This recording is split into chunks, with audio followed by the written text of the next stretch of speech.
Hi hello नमस्कार. आजच्या ब्लॉगमध्ये तुमचं स्वागत आहे. चला मस्त असा चहा घेऊन स्वयंपाकाला लागू.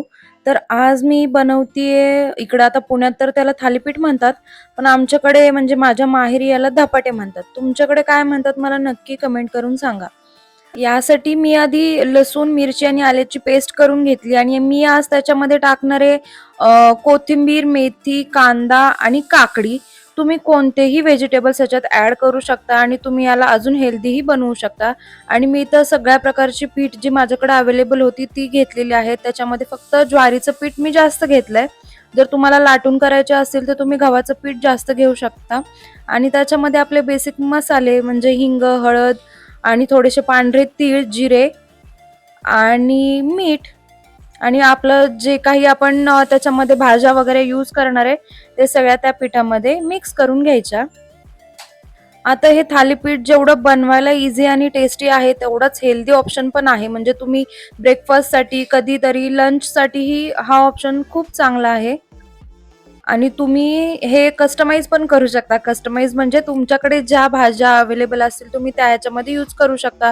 म्हणजे तुम्ही ह्याच्यात गाजर, बीटही ॲड करू शकता. तुमच्या लहान मुलांना ज्या भाज्या आवडत नाहीत त्या तुम्ही ह्याच्यामध्ये ॲड करून त्यांना खायला देऊ शकता. काहीही समजत नाही. हे पीठ मळताना पाण्याचा अंदाज घेतच मळायचं, कारण आपण भाज्या ॲड केल्यात त्यांना पाणी सुटतं. आता इथं मी एक कॉटनचं कापड घेतलंय, त्याला छान ओलं करून घ्यायचं आणि मग त्याच्यावरती आपण हे थालीपीठ थापायला घ्यायचं.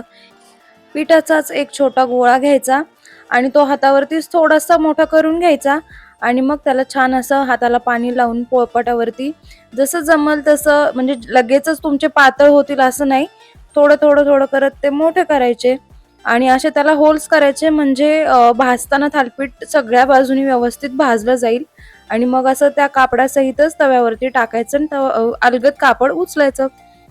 मग साईडने असं तेल टाकून घ्यायचं आणि आपण जे होल बनवले होते त्याच्यात पण तेल टाकायचं, म्हणजे थालीपीठ व्यवस्थित भाजलं जातं.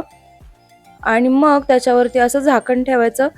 2 मिनिटं झाकण ठेवून द्यायचं आणि मग पलटून घ्यायचं.